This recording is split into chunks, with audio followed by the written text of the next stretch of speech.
유명한 교육학자 가운데 파커 팔머라고 하는 사람이 아주 의미 있는 다음과 같은 말을 했습니다. 우리 화면 한번 띄워주실래요? 인생에 있어서 매우 중요한 질문인 내가 해야 할 일이 무엇인가에 대한 문제는 내가 누구인가라는 본질적인 질문에서부터 출발한다.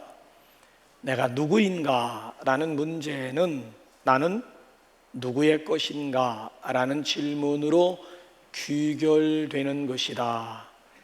결국 뭡니까? 소속의 문제라고 하는 것 아니겠습니까? 내가 누구인가, 나의 정체성을 분명히 깨닫기만 하면은 나의 사명이 분명해진다라고 하는 것이죠. 자, 여러분, 내가 누구입니까? 나의 사명이 무엇일까요? 오늘 우리 현대를 일컬어서 정체성 혼란을 넘어 정체성 상실의 시대라고 이야기하고 있지 않습니까? 즉 아이덴티티 모호성의 시대라고 지적합니다. 도대체 내가 누구인가를 모른다는 거예요. 혹시 여러분 가운데 무간도라고 하는 영화를 보신 분이 있습니까? 이 무간도라고 하는 영화가 얼마나 잘 되었으면 한국과 미국에서 그 영화를 패러디한 영화가 만들어졌을까요? 그 무간도라고 하는 영화의 내용을 보게 되면 대략 이렇습니다. 범죄 조직의 신분으로 경찰에 잠입하기 위해서 경찰관이 돼요. 다른 한 사람은 반대로 경찰 신분을 가지고 범죄 조직에 잠입하기 위해서 조직원이 됩니다. 자, 분명히 경찰의 신분을 가지고 있음에도 평생 범죄 조직의 조직원으로 살다가 결국 그 속에서 조직원으로 죽어갑니다. 그러면서 정체성의 혼란을 겪고 있는 자기 내적인 갈등을 아주 리얼하게 풀어내고 있는 영화가 무간도라고 하는 영화예요. 자, 경찰 신분 가지고 범죄 조직에 잠입한 사람이나 아니면 조직원의 신분 가지고 경찰 세계에 잠입한 사람이나 피차 평생 헷갈리는 거예요. 내가 경찰인가? 내가 조직원인가? 평생 그 집단에 몸담고 있다 보니까 스스로 내적인 혼란이 일어나는 거예요. 내가 조직원인가? 경찰인가? 자, 우리 그리스도인은 누구입니까? 그리스도인의 정체성이 어디에 있다고 생각하십니까? 자, 우리는 새해 들어서 하나님은 누구신가? 즉 하나님은 어떤 분이신가? 신론, 하나님의 정체에 대해서 여호와 시리즈로 접근을 했지요. 여호와 삼마, 여호와 이레, 여호와 라파, 여호와 로이 등등 하면서 우리가 여호와에 대한 하나님에 대한 정체에 대해서 함께 나누었고요. 그 다음에는 이어서 그리스도론으로 넘어왔지요. 예수님의 에고 에이미 용법, 나는 무엇이다, 예수님의 자기 선언, 요한복음을 중심으로 해서 7가지 예수님의 정체에 대해서 우리 함께 나누었고, 이제는 우리 세 번째로 그리스도인의 정체를 나누게 되었습니다. 나는 누구인가를 바로 깨닫고 사명 인생 살아갈 수 있기를 주님의 이름으로 축원합니다. 당신의 정체를 아십니까? 구약을 통해 가지고 우리의 정체가 뭐였습니까? 우리는 하나님 앞에 아름다운 면류관이요, 우리는 하나님의 헵시바요, 우리는 하나님의 삐울라, 하나님의 사랑받는 자들이요, 하나님의 신부, 하나님의 거룩한 신부로서의 정체성을 함께 나누었고요. 자, 이제 오늘은 베드로 전서를 통해서 우리의 정체를 무엇이라고 일깨워주고 있습니까? 왕 같은 제사장입니다. 왕 같은 제사장. 오늘 여기 강조되는 것이 당신은 왕 같은 제사장입니다. 자, 5절에 보게 되면 You are his holy priest로 나와 있고요. 9절로 넘어가 보게 되면 You are 로열 프리스트. 그러니까 우리의 정체가 제사장인데, 제사장은 제사장인데 어떤 제사장이냐? He's holy priest. 거룩한 제사장이고 로열, 왕 같은 제사장임을 강조해주고 있잖아요. 하나님은 오늘 저와 여러분들을 제사장으로 부르십니다. 제사장으로. 자, 그렇다고 한다면 어떻게 제사장이 될 수가 있을까요? 이 제사장이라고 하는 말은 구약적인 표현이잖아요. 구약은 예배가 아니고 제사를 드려야 했기에 제사장이 필요했습니다. 근데 여러분 이거 한 가지 아십니까?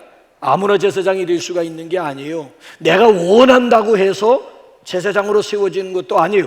스스로 제사장 되려고 했다가 망한 집단이 있었다니까요. 누굽니까? 스스로 제사장 되려 하다가 망한 집단이 누구예요? 고라 일당 아닙니까? 고라 일당. 자, 아론과 그의 자손들을 향해서 도전했습니다. 너희만 제사장이냐? 너희만 제사를 주관할 수가 있느냐? 라고 하면서 스스로 제사장권에 대해서 도전했어요. 도전. 결과가 어떻게 되었습니까? 땅이 입을 벌려가지고 250명을 그대로 삼켜버리고 말지 않습니까? 250명이 생매장 당해. 왜? 제사장권에 도전하다가 결국 한날 동시에 생매장 당했어요. 그 이후에 하나님께서는 절대 제사장권에 도전하지 못하도록 하기 위해서 각 지파마다 지팡이를 하나씩 가져오게 해서 지성소에 두게 했습니다. 그 다음날 보니까 어떻게 되었습니까? 12지파 가운데 레위 지파, 특별히 아론의 지팡이만 싹이 나서 하나님이 선택한 지파가 어느 지파임을 이스라엘 백성들에게 아주 분명하게 보여주지 않습니까? 더 이상 거론하지 말라는 거예요. 레위 지파, 그것도 아론과 그의 자손들만이 제사장이 될 수가 있다라고 하는 거. 이게 바로 구약의 제사장직이에요. 구약의 제사장직. 여러분, 맨 처음에 이스라엘이 통일 왕국에 이르렀다 분열 왕국으로 나누어지지 않습니까? 사울과 다윗과 솔로몬까지 통일 왕국, 솔로몬의 아들 르호보암에 이르러서 나라가 반쪽이 나지 않습니까? 그래서 북이스라엘 그리고 남유다로 각각 분열 왕국을 이루게 되지 않습니까? 남왕국이 20명의 왕조를 가지고 있고 북왕국이 19왕조를 가지고 있는데 그 19명의 왕들 중에서 가장 못되고 악한 왕의 대표를 꼽으라고 한다면 누구일까요? 여로보암 1세와 아합입니다. 그래서 구약 성경을 여러분들이 읽으시다가 아합의 길로 행했다 아니면 여로보암의 길로 행했다, 그는 악한 왕이 악한 왕. 반대로 다윗의 길로 행하여 하게 되면 이건 긍정적인 표현이에요. 하나님 보시기에 합당한 정직한 길을 행할 때에는 다윗의 길을 이야기하고 악한 길을 이야기할 때에는 여로보암 1세를 꼽게 됩니다. 자, 여로보암이 어떤 못된 짓을 했는 줄 아십니까? 자, 통일왕국 하다가 분열왕국을 이뤘는데 이스라엘 사람들이라면 1년에 3차례 정도는 유월절, 장막절, 오순절 정도는 반드시 예루살렘에 있는 성전으로 가서 제사를 드려야만 돼. 절기를 지키게 되어져 있는 거예요. 나라가 분열되었는데 북이스라엘 사람들이 절기 때가 안 되면 남유다에 있는 예루살렘에 가서 제사를 드리고 온단 말이에요. 그러니까 이 여로보암 왕이 그걸 차단하기 위해서 베델과 단에다가 송아지 제단을 쌓은 거예요. 신전, 소위 말하면 신전을 세우고 더 이상 예루살렘으로 갈 것 없다. 북이스라엘 백성들은 여기서 제사하라, 여기서 제사하라. 이것만 해도 엄청난 죄인데 거기다 플러스 알파 무슨 죄를 추가하게 되는가 하면은 누구로 제사장 삼았는 줄 아십니까? 기가 막히지요. 자, 열왕기상 12장 31절 한번 볼래요? 시작. 그가 또 산당들을 짓고 레위 자손 아닌 보통 백성으로 제사장을 삼고 반드시 레위 지파에 있는 아론의 자손들이 제사장이 될 수가 있는 거예요. 그런데 여로보암 1세 왕은 일반 백성으로 제사장, 누구든지 원하는 자로, 스스로 원하는 자가 있다면 제사장 삼았다라고. 이건 하나님의 주권에 대한 무서운 도전이 아닐 수가 없는 거예요.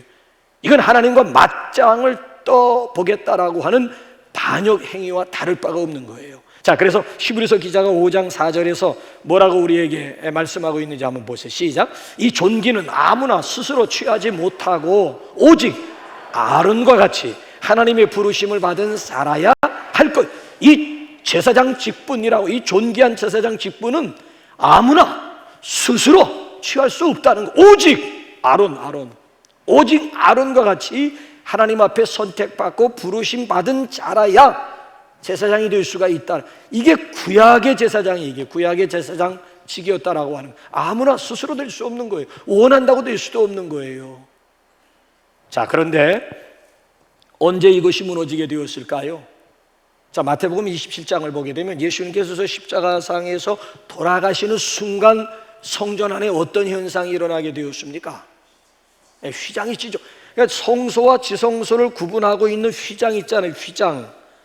쉽게 이해가 되도록 말해서, 여러분들이 앉아있는 곳이 성소라고 한다면 제가 위치하고 있는 곳이 지성소예요. 이 지성소에는 아무나 아무나 올라올 수도 없고 아무나 들어올 수도 없는 거예요. 구약시대로 말하면 제사장만이 들어올 수 있는 것이 지성소야, 지성소. 그래서 제사장이 이 안에 들어와 백성들의 문제를 가지고 이 안에 들어와서 제사를 집례하게 되어져 있는 것 아니겠습니까? 그런데 예수님께서 십자가상에 돌아가시는 그 순간 성전, 지성소와 성소를 구분짓고 있는 휘장이 찢어져 둘이 하나가 되었다. 그래서 성소에 있는 백성들도 누구나 다 지성소로 나올 수 있는 길이 활짝 열리게 되었다는 거예요. 자, 이 사실에 대해서 히브리서 기자가 히브리서 10장 19절 이하에서 뭐라고 말씀하고 있는지 한번 확인할까요? 시작. 그러므로 형제들아, 우리가 예수의 피를 힘입어 성소에 들어갈 담력을 얻었나니 그 길은 우리를 위하여 휘장 가운데로 열어 놓으신 새로운 살 길이요, 휘장은 곧 예수의 육체니라. 저게 무슨 뜻이에요? 예수의 피를 힘입어 성소에 들어갈 담력을 얻었다라고 하는 말씀이 구체적으로 무슨 뜻일까요? 로마서 14장 12절에서 더 구체적으로 우리에게 설명해 주고 있죠. 시작. 이러므로 우리 각 사람이 자기 일을 하나님께 짓고 하리라. 우리 각 사람 더 이상 구약 시대 모양 제사장을 통해서 하나님을 만나고 제사장을 통해서 하나님 앞에 제사 드리는 것이 아니고 우리 각 사람이 자기 일을 하나님 앞에 직접 고할 수 있는, 짓고, 그러니까 이건 엄청난 특권이 아닐 수가 없는 거예요. 하나님의 보좌 앞에, 은혜의 보좌 앞에 담대함으로 나갈 수 있다라고 하는 것, 우리 각자 제사장이라고 하는, 그래서 마틴 루터라고 하는 사람이 만인 제사장이라고 하는 표현을 한 거예요. 만인 제사장, 누구나 다, 신약 시대에는 누구나 다 제사장이 될 수가 있다는 거예요. 하나님은 저와 여러분은 오늘도 제사장으로 부르시고 제사장으로 세워주십니다. 자, 그렇다면 더 구체적으로 누가 제사장, 아니 어떻게 제사장이 될 수가 있을까요? 자, 오늘 여기 본문 말씀 한번, 오늘도 하나님께서 어떤 사람을 제사장으로 부르시고 세우시는지 5절, 오늘 본문 앞으로 거슬러 올라가면 5절이 있습니다. 시작. 예수 그리스도로 말미암아 거룩한 제사장이 될지니라. 어떻게 거룩한 제사장이 될 수가 있어요? 예수 그리스도로 말미암아 제사장이 된다라고 하는 것은 더 구체적으로 무슨 뜻이에요? 7절로 한번 올라가 보세요. 7절로 한번. 7절 시작. 그러므로 믿는 너희에게는 보배이나 믿지 아니하는 자들에게는 건축자들이 버린 그 돌이 모퉁이의 머릿돌이 되고. 자, 7절 8절 말씀을 보게 되면 아주 중요한 대명사 두 가지가 나와요. 너희와 그들이에요.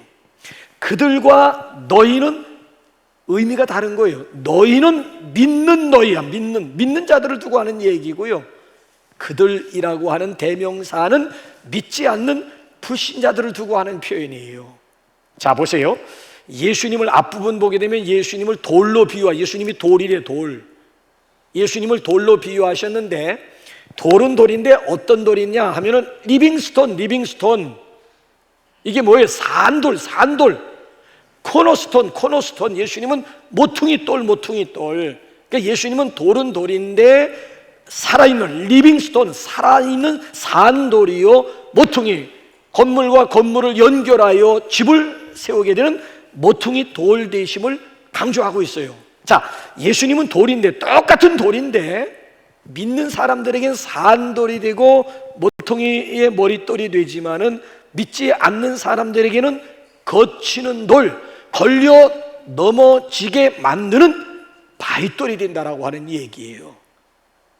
이 돌에 거치는 자들만 넘어지게 되어, 이 돌이 사람 위에 떨어지게 되면 박살, 가루를 내고 만다. 똑같은 돌인데 누구에게는 산돌이 되고 누구에게는 심판의 돌이 된다는 거예요. 누구에게는 예수님이 구원의 주가 되지만은 어떤 부류에게는 심판의 주가 되고 있다라고 하는 것을 여기서 지금 강조하고 있는 그런 내용이에요. 자, 그래서 예수 그리스도로 말미암아 우리의 신분이 완전히 달라지게 돼. 그리스도로 말미암아 거룩한 제사장이 될지니라.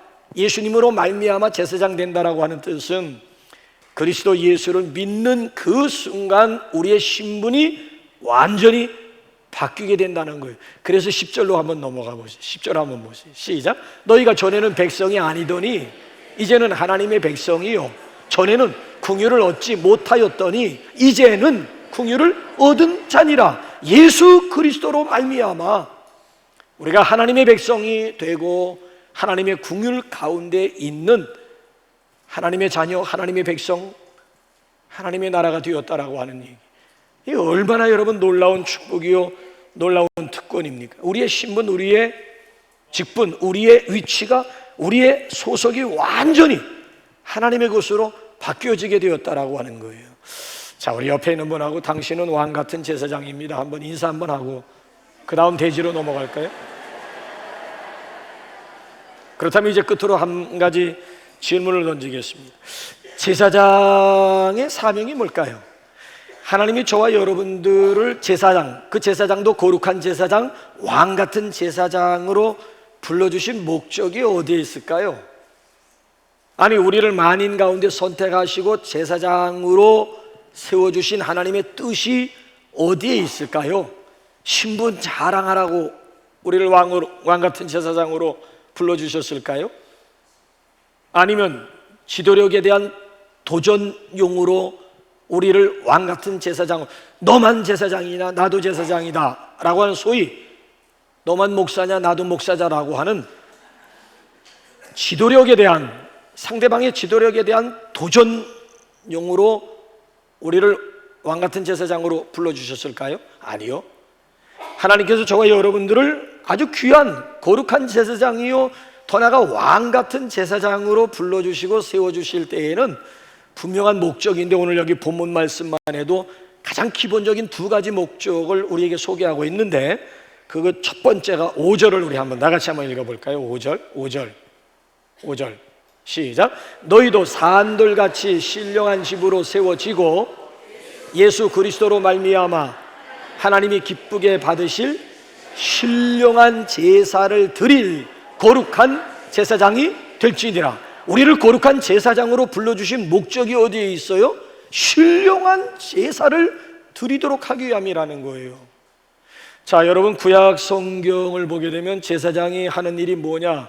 백성들을 위해서 하나님 앞에 제사 드리는 일이다 라고 생각하는데, 반은 맞고 반은 틀린 거예요.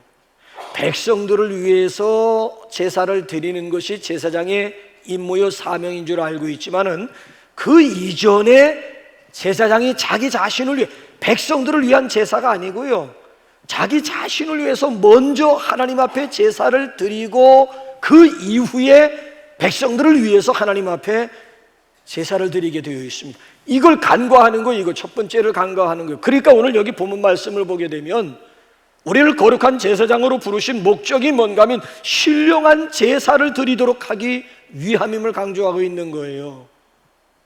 제사장은 자기 자신을 위해서 먼저 하나님 앞에 제사하고 그 다음에 백성을 위한 제사를 드리도록 되어 있는 거예요. 제사장 스스로가 제사와 예배에 있어서 모범이 되어줘야 된다는 거예요. 우리 교회에서 이 강대상의 의자를 없앤 이유가 뭔 줄 아십니까? 원래는 여러분 예배 시간 딱 되게 되면 설교자, 예배 기도자, 예배 순서 담당자, 그 다음에 성가대와 더불어 함께 쭉 중앙 통로를 통해 입장을 해서 여기 예배자들이 다 등단해서 착석을 하게 되면 예배가 시작이 되었어요. 그런 예배 형식을 완전히 뜯어고치고 위에 있는 의자들을 모두 없애버린 이유가 어디에 있는 줄 아십니까? 지금 여러분 이거 놓은 거 옆에다 갖다 놓은 거 잠깐 놓은 거는 저쪽에서 올라오니까 자꾸 올라가고 내려가는 거 엉덩 보이고 하는 게 모양새가 좋지 않다 그래가지고 잠깐 여기 좀 머물기 위해서 요 의자지, 예배 시간 처음부터 끝날 때까지 이 위에 올라와서들 죽치고 있으면서 예배 드리고 있는 그런 모습이 아니에요. 왜 그런 건 줄 아십니까? 목사도 예배 집례자요, 예배 인도자 이전에 예배자라는 거, 예배자, 목사는 예배를 인도하는 사람이고 집례하는 사람이 아니고, 목사도 여러분들과 똑같이 이 시간 하나님을 높이고 하나님의 이름을 찬양하는 예배자 중에 한 사람이다. 그래서 목사도 저기 앉아서 예배 드리는 거, 예배 드리다가 순서가 되면 여기 올라와서 순서를 담당하는 거, 그 이상도 그야. 목사이기 이전에 예배자라는 거, 예배자. 왜? 오늘 여기 보면 말씀 보게 되면 제사장으로 불러주신 목적이 어디에 있는 거? 신령한 제사를 드리도록 하기 위함이었다는 거예요. 여러분, 구약시대 제사에 있어서 핵심이 뭐지요? 제사의 중심이 뭐예요? 제물이지요. 그래서 구약시대에 보게 되면은 아무 짐승이나 드려서는 안 돼요. 하나님이 지정하신 짐승이어야 되고, 더군다나 흠없는 깨끗한 짐승을 하나님 앞에 제물로 드리도록 되어져 있었잖아요. 자, 그렇다고 한다면 신약시대에 저와 여러분들을 왕같은 제사장, 거룩한 제사장으로 불러주셨는데, 우리가 하나님 앞에 드릴 제물은 무엇일까요? 어떤 것이 있을까요? 하는 제물 중에 제물, 하나님이 신약시대에 가장 기뻐 받으실 만한 제물은 무엇일까요? 자, 로마서 15장 16절 분명합니다. 너무나 분명합니다. 시작. 이 은혜는 곧 나로 이방인을 위하여 그리스도 예수의 일꾼이 되어 하나님의 복음의 제사장 직분을 하게 하사 이방인을 제물로 드리는 것이 성령 안에서 거룩하게 되어 받으실 만하게 하려 하심이라. 자, 저기 보면 바울은 복음의 제사장이라고 했고 베드로는 거룩한 왕같은 제사장이야. 자, 보세요. 복음의 제사장이나 거룩한 제사장이나 하나님 앞에 드릴 제물이 무슨 제물? 신약시대에 하나님 앞에 올려질 가장 제물다운 제물이 무슨 제물이라고 하는 거예요? 이방인을 제물로 드리는 것이라는 거예요. 구약에는 짐승을 제물로 하나님 앞에 올려드렸지만 신약에는 왕같은 제사장들이 해야 되는 일이 뭔가 하면 신령한 제사를 드리는데, 그 신령한 제사의 꽃이 어디에 있느냐라고 했을 때에는 이방인을 하나님 앞에 제물로 올려드리는 거예요. 이방인들을 전도해서 저들의 이름이 하늘나라 생명책에 기록되게 하는 것이야말로 이건 정말 제사 중에 제사요, 제물 중에 으뜸이라고 할 수가 있는 것이죠. 혹시 여러분들 기억하십니까? 전에 이땡땡 모 대통령이 서울시장이었을 때 말 한마디 했다가 몰매당한 적이 있어요. 무슨 말을 했는지 아세요? 서울시를 하나님께 바칩니다. 그분이 장로님이야, 장로님. 장로님이 서울시장 되더니만 겁없이 서울시를 하나님께 바칩니다.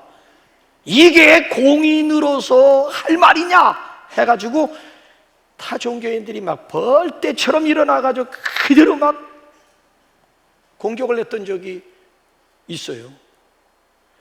장로님 개인으로서는, 공인을 떠나 장로님 개인으로서는 틀린 말이 아니에요. 공인이었기 때문에 그게 이제 문제가 되었을 따름이지, 장로님 개인으로서 그 이야기를 했다고 한다면 전혀 문제. 왜? 오늘 우리가 해야 될 일이 이거예요.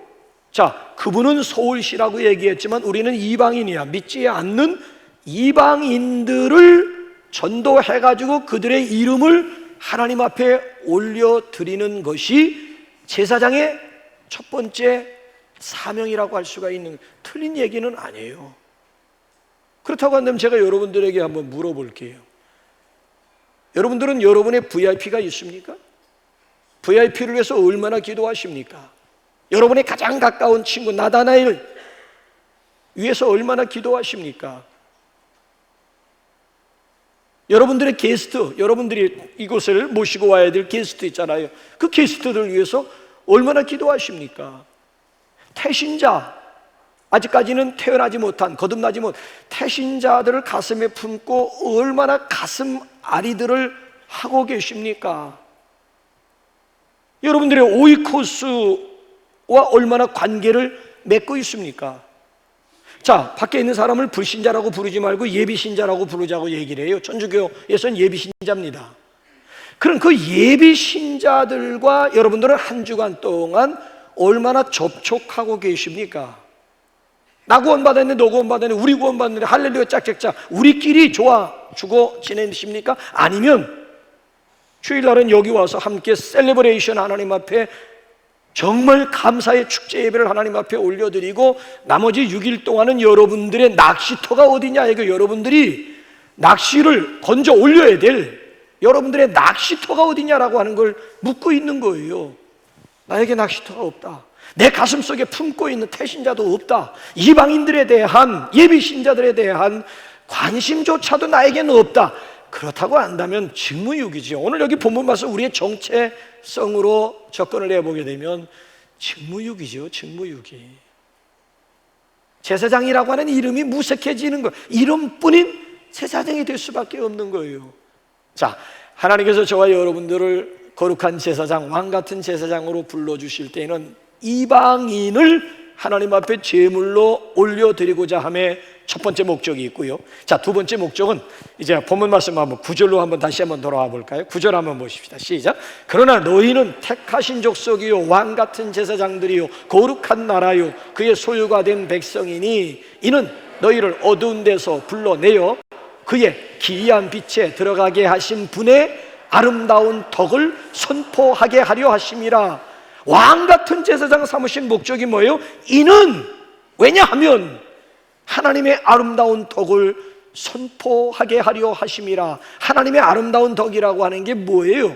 그게 바로 그 위에 나오잖아요. 어두운 가운데서 불러내어 기이한 놀라운 빛에 들어가게 하신 분의 아름다운 덕을 선포하게 하기 위한, 복음을 선포하고 복음을 선전하도록 하기 위함에 목적이 있음을 여기서 아주 분명하게 밝히고 있지 않습니까? 그래서 여러분들 한번 10절 한번 볼래요? 10절 다시 한번 보세요. 시작. 너희가 전에는 백성이 아니더니 이제는 하나님의 백성이요 전에는 긍휼을 얻지 못하였더니 이제는 긍휼을. 저걸 한마디로 달리 표현하라고 한다면 어떻게 표현이 가능할까요? 하나님은 여러분을 사랑하십니다. 하나님은 당신을 사랑하십니다라고 하는 내용이에요. 자, 일본의 저술가요, 사회사업가요, 전도자요, 일본 백성들의 정신적인 지조 역할을 담당했던 분들 중에 한 분이 가가와 도요이코라고 하는 분이 있어요. 이분은 기생의 아들입니다. 초배자식으로 태어나서 아주 순환과 구박 가운데서 불행한 청소년 시절을 보냄으로 인해서 우울 증세가 왔던 분이에요. 자, 하루는 골목 한 귀퉁이에 우두커니 앉아 있는데 마침 구세군 전도대가 나팔을 불면서 지나갑니다. 그러면서 외칩니다. 하나님은 여러분을 사랑하십니다. 이 말에 가가와 도요이코라고 하는 사람이 귀가 번쩍 뜨였어요. 벌떡 일어나서 그들을 향해 달려갑니다. 질문합니다. 기생의 아들도 하나님의 자녀가 될 수가 있습니까? 물론이지요. 예수 믿기만 하면 기생의 아들도 하나님의 아들이 될 수 있습니다. 여기서 완전히 가가와 도요이코라고 하는 사람이 완전히 거꾸로 변하여 새 사람이 돼요. 그래서 대화 가운데 의도적으로 그분의 책을 보게 되면 의도적으로 나는 더 이상 기생의 아들이 아니고 하나님의 사랑받는 아들이다라고 하는 것을 자주 언급하고 있는 거예요. 더 이상 나는 기생의 아들이 아니고 하나님의 사랑받는 아들이다. 이것처럼 놀라운 축복이 세상에 어디에 있겠느냐라고 하는 이야기예요. 초배자식이었던 기생의 아들이었던 그에게 이것처럼 굿뉴스, 기쁜 소식이 어디에 있겠어요? 자, 우리는 코로나19를 3년간 겪으면서 한국 교회가 아주 놀라운 변화를 겪게 되었는데요. 통계에 보니까 노미널 크리스찬, 명목상 그리스도인들의 수가 얼마나 많은지 몰라요. 명목상 그리스도인, 아직도 공동체 한가운데로 나오지 못하는 분들이 한국 교회 내에 얼마나, 코로나 끝난 지가 얼마예요 지금? 코로나 끝났잖아요. 그럼 다시 현장으로 복귀해야 되잖아요. 현장으로 복귀하지 못한, 복귀하지 않은 신자들이 지금 한국 교회에 더군다나 지난 코로나 3년이 아주 극에 이르렀습니다만 그전 10년, 지난 10년간의 통계 수치로 보니까 30, 40 세대들이 절반이 교회를 떠나갔다라고 하는 통계예요. CBS 여러분 보셨습니까? CBS 특집 방송으로 나온 거예요. 지난 10년, 그 10년이 코로나 3년을 통해 가지고 극에 달한 거예요. 30, 40 세대들은 교회 홀입니다. 교회 홀이. 교회로 말하면 몸으로 따지면 허리 부분이라고 굉장히 중요한 역할에 있는 세대들, 내일의 한국 교회를 책임져야 될 세대들이 30, 40 세대들이에요. 근데 이 30, 40 세대들이 다른 세대들에 비해 가지고 절반 이상이 교회를 떠났다라고 하는 것은 이건 한국 교회의 심각한 문제가 아닐 수가 없는 거예요. 그래서 금년에는 어떤 분들이 그러더라고요. 30, 40 명랑 운동회. 그럼 우리는 뭐냐? 우리는 뭐냐 하는 분 기다리세요. 내년에 50, 60 나온다고. 금년에 왜 그럼 우선순위를 두고 30, 40 세대들이 중요하기 때문에 그래도 우리 교회를 보게 되면 30, 40 세대들이 그나마 많이 남아있고 붙어있다라고 하는 것, 또 몰려오고 있다라고 하는 것에 대해서는 얼마나 담임 목사로서 제가 감사하고 머리 숙여 정말 땡큐하고 있는지 몰라요.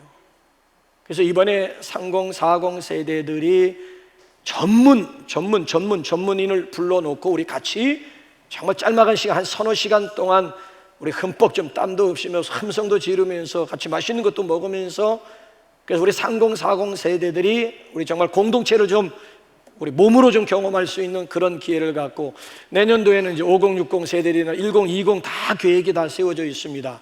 그래서 해마다 전 교인이 모이다 보니까 이건 죽도 밥도 이것도 저것도 아닌 거예요. 어디다 이거 초점을 맞출지도 모르고 애들한테도 맞출 것도 아니고 어른에게만. 그래서 이제는 아예 그냥 30, 40 해가지고 거기에 필요한 강사를 불러가지고 집중적으로 우리 30, 40 세대들이 공동체를 경험하고, 내년도에는 50, 60 세대들이 또 공동체를, 그 다음에 이제 70, 80 세대들 아니면 120 세대들 다 우리 계획을 세워놓고 있는 거예요. 요즘에는 여러분 한번 보세요. 밖에서요, 기독교를 개독교라고 해도요, 여기에 맞서가지고 적극적으로 기독교를 변호할 엄두도 못 냅니다. 그래서 아예 그냥 입을 다물고 침묵하고 있는 세대들, 비겁하게 그럴 데 없는 거예요. 누군가 예수 욕하고 기독교를 개독교니 뭐니 하면 내가 그리스도인이라면 적극적으로 나서서 기독교를 변호해야지요. 변호할 엄두를 내지 못해 아예 입을 다물고 아예 침묵. 예수 안 믿는 척하면서 예수 믿는 세대들이 소위 말하면 얼마나 많은지 몰라요. 여러분, 우리가 어디서 거룩한 제사장이 왕 같은 제사장임을 어디서 우리가 커밍아웃 해야 될까요? 이 안에서 커밍아웃 해야 될까요? 아니요. 이 안에서 커밍아웃 할 필요 없어요. 밖에 나가서 내가 거룩한 제사장이요, 내가 왕 같은 제사장임을 스스로 커밍아웃 해야 될 곳은 이곳이 아니라 저 밖이라고 하는 얘기예요. 근데 밖에 가서는 침묵하고 이 안에 들어와서는 나야말로 제일 가는 왕 같은 제사장인 양. 아니요, 그게 아니에요. 밖에 나가서 커밍아웃 해야 되는 거예요. 더군다나 왕 같은 제사장이라고 하는 말의 의미가 뭔 줄 아십니까? 자, 우리 한번 계시록 5장 10절 왕 같은 제사장이라고 하는 의미가 뭘까요? 시작. 그들로 우리 하나님 앞에서 나라와 제사장을 삼으셨으니 그들이 땅에서 왕 노릇. 그래서 왕 같은 제사장이야. 그들로 제사장을 삼으셨으니 그들이 왕 노릇하리로다. 왕 노릇하리로다. 그러니까 이 얘기는 영적으로 왕 같은 통치권을 행사할 수 있는 특권을 가진 자임을 말씀하고, 그래서 고린도전서 6장 말씀을 보게 되면요, 너희가 세상을 심판하고 더 나아가 너희가 천사들을 심판할 줄을 알지 못하느냐? 라고 도전합니다. 장차 우리가요 세상을 심판하게 되고, 장차 우리가 더 나아가 영적인 피조물인 천사들을 예수님 말씀으로 너희가 이스라엘의 12지파를 심판할 줄을 알지 못하느냐. 더 나아가서 우리가 이스라엘의 12지파를 심판할 자임을 상기시켜주고 있는 거예요. 그런데 교회 안에서 조그만 문제 가지고 교회 안에서 해결하지 못하고 세상 법정에 가가지고 머리를 조아리면서 믿지도 않은 사람들에게 판결을 기다리고 있느냐. 이런, 너희가 세상을 심판하고 너희가 천사들을 심판하고 이스라엘을 심판할 자인데. 그래서 우리는 그리스도와 함께 장차 이제 왕노릇 할 자임을, 왕족 제사장임을 오늘 본문 말씀을 통해서 강조해 주고 있습니다. 이거 엄청난 특권, 엄청난 신분, 엄청난 축복 아닙니까? 그러나 그에 따른 사명이 있다라고 하는 얘기의 사명. 자, 오프라 윈프리라고 하는 여성이 전 세계적으로 가장 강력하게 영향력을 끼쳤던 인물 중에 한 사람인데, 그가 무슨 얘기를 했는지 한번 볼까요? 남보다 더 가졌다는 것은 축복이 아니라 사명이다. 남보다 아파하는 것이 있다면 그것은 고통이 아니라 사명이다. 남보다 설레는 꿈이 있다면 그것은 망상이 아니라 사명이다. 남보다 부담되는 어떤 것이 있다면 그것은 곧 사명이다. 이익이나 의무, 책임을 뛰어넘는 사명은 곧 힘이 있다. 남보다 부담되는 어떤 것이 있다면 그게 사명이라는. 자, 여러분들 교회 생활하고 신앙 생활하면서 부담되는, 솔직히 신앙생활하고 교회 생활하면서 부담되는 것들이 뭡니까? 노골적으로 여러분, 교회 생활하고 신앙 생활하면서 여러분에게 부담으로 다가오는 것이 무엇이냐라고 하는 얘기예요. 그게 바로 여러분에게 부담으로 다가오는 그것이 바로 나의 사명이라고 하는 거예요. 사명. 그래서 우리는 하루를 살더라도 자신의 정체성을 깨닫고 사명 인생 살아가시기를 주님의 이름으로 축원합니다. 우리 이 시간 우리 해피 우리